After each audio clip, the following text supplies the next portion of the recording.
Os pacientes oncológicos ainda não foram incluídos pelo Ministério da Saúde no Plano Nacional de Vacinação como grupos prioritários para receber a vacina contra a Covid-19.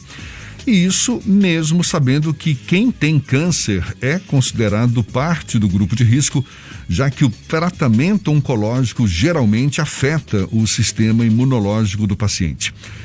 E agora, com as vacinas que já chegaram ao Brasil, como é o caso aí da Coronavac, também de Oxford, pacientes oncológicos podem ser imunizados com essas vacinas?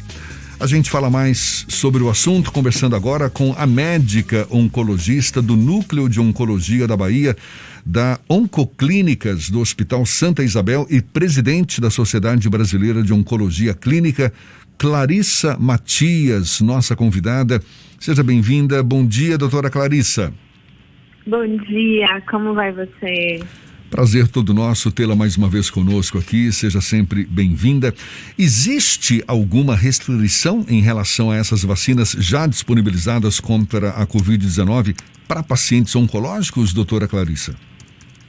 Bom, em primeiro lugar eu gostaria de agradecer pelo convite. É muito importante, né, o papel da mídia nos ajudando a disseminar essa informação. Então, os pacientes oncológicos, eles não só podem, como eles devem ser vacinados, né? A Sociedade Brasileira de Oncologia Clínica lançou na semana passada um documento que está acessível na parte aberta do nosso site, detalhando, né, todas as situações e conclamando os pacientes para a vacinação.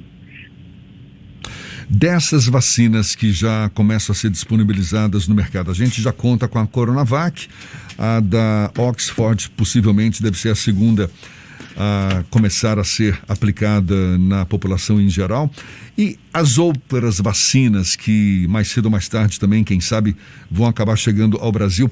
O que eu quero perguntar, existe alguma que possa representar algum perigo para pacientes oncológicos? Essa é uma excelente pergunta. Então, assim, primeiro esclarecer que os pacientes oncológicos, eles não foram estudados, né, dentro das populações que participaram dos estudos até hoje, em nenhum tipo de estudo, de nenhum tipo de vacina. Então, todas essas informações nós estamos extrapolando de estudos anteriores sobre vacinação em pacientes oncológicos. Então, as únicas vacinas que não devem ser aplicadas em pacientes portadores de câncer em tratamento ativo para o câncer são as vacinas com vírus vivo, tá? E nenhuma dessas vacinas, né, nem a da Oxford, nem a Coronavac, nem a da Pfizer, as outras que vão ser aprovadas no futuro no Brasil e no mundo, elas não utilizam vírus vivo, elas utilizam ou esqueletos virais, né, ou partes de proteína ou RNA. Então, em teoria, elas não oferecem nenhum tipo de problema, como é o caso da vacina para febre amarela, por exemplo, que utiliza o vírus vivo, e aí quando você tem um paciente imunocomprometido, você pode causar um rebote da doença. Doutora Clarissa, para além dos cuidados para a questão da vacina, existe algum cuidado específico que os pacientes oncológicos devem ter imediatamente após serem imunizados? E qual a sua expectativa com relação à prioridade desses pacientes? Em que grupo eles deveriam ser considerados prioridade? Então, em relação à primeira pergunta, os pacientes devem ficar atentos para sintomas como dor no local, febre, né, um pouco de moleza no corpo, cansaço, fadiga. Esses parecem que são realmente os sintomas mais prevalentes na população oncológica também.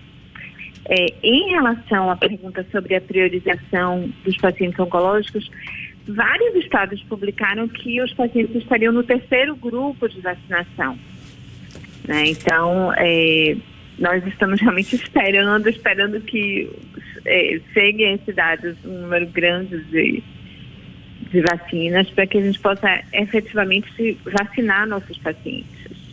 O paciente oncológico, normalmente, ele passa por um processo que desgasta a própria imunidade, seja com quimioterapia, inclusive até a radioterapia tem esse impacto. Essa questão da baixa imunidade não chega a ser um risco aumentado em caso de contaminação pelo novo coronavírus? Esses pacientes não deveriam estar num grupo ainda mais prioritário do que o grupo 3? Então, essa tem sido nossa discussão e você está absolutamente correto, porque são pacientes de risco. Os pacientes, tem alguns estudos em câncer de pulmão, principalmente, leucemias, linfomas, que mostrou uma mortalidade de até 30% nessa população. Então, nós estamos, né, em discussão como sociedade para tentar mover esse grupo para cima. Mas o grande problema hoje é a disponibilidade das vacinas, né? Doutora Clarissa, a gente observou no ano passado, especialmente no ano passado, enquanto a pandemia estava num dos seus picos, que grande parte dos pacientes, e não só oncológicos, mas pacientes em geral, estavam evitando procurar o seu médico, as clínicas, os hospitais, com medo dessa infecção. A senhora já percebe uma mudança de comportamento? Os pacientes já estão mais atentos? Já está havendo esse fluxo mais regular entre pacientes e médicos? Então, infelizmente, esse foi um fenômeno que aconteceu em todo o mundo, né, no ano passado. Por conta da segunda onda, nós estamos começando a ver pacientes novamente com medo de procurar seus médicos, apesar de nós estarmos realmente chamando a atenção sobre a importância. O câncer, ele não espera, né? O diagnóstico precisa ser feito. Nós, infelizmente, estamos vendo pacientes com tumores muito avançados, o que nós não víamos há muitos anos.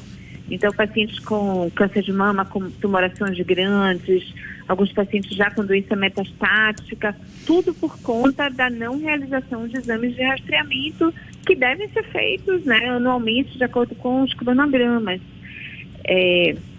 Os pacientes ainda estão com medo, né? Lembrando que nós temos a telemedicina, que nós temos a segurança dentro dos serviços, né? Com a utilização de máscaras, com o uso de álcool gel, com o uso com partes de hospitais dedicados a pacientes não Covid, com cirurgias seguras. Então, tudo isso precisa ser enfatizado. O paciente precisa procurar seu médico, o paciente precisa fazer seus exames. Doutora Clarissa, quando o paciente oncológico ele tem alguma dúvida com relação a esse processo de vacina, a imprensa tem um papel fundamental para explicar, mas infelizmente nós convivemos com uma infodemia e com informações desencontradas que circulam em redes sociais como o WhatsApp, são redes privadas. E muitos desses pacientes não têm acesso a uma informação mais precisa. Em que fontes a senhora recomenda que esses pacientes eles procurem a informação para, de alguma forma, dirimir as dúvidas sobre em que momento tomar a vacina, como reagir à vacina e que garanta a segurança dessa vacina para esses pacientes? Excelente pergunta também. Então, nós disponibilizamos o site da Sociedade Brasileira de Oncologia Clínica, a SBOC, né, que é www.sboc.org. Nesse site nós preparamos cuidadosamente, carinhosamente, infográficos destinados aos pacientes. Então eles têm a pergunta lá com a resposta, né? Tá muito didático, foi preparado realmente assim, com muito cuidado mesmo. E existem também outras entidades, como a Oncoguia, como Todos Juntos contra o Câncer, que são entidades também filantrópicas, que possuem no seu site diversas informações. Tem o 0800 também do Oncoguia, que tem ajudado bastante. Doutora... E o papel da imprensa é fundamental para que nós possamos desmistificar todas essas fake news que estão realmente assolando, né, as redes sociais. É isso aí, a gente está procurando fazer o nosso papel e agradece muito a sua participação também. Sempre um prazer conversar com a senhora para esclarecer dúvidas sobre um tema tão importante como esse. E a gente agradece mais uma vez, doutora Clarissa Matias, que é médica oncologista do Núcleo de Oncologia da Bahia, também da Oncoclínicas do Hospital Santa Isabel e presidente da Sociedade Brasileira de Oncologia Clínica. Muito obrigado mais uma vez.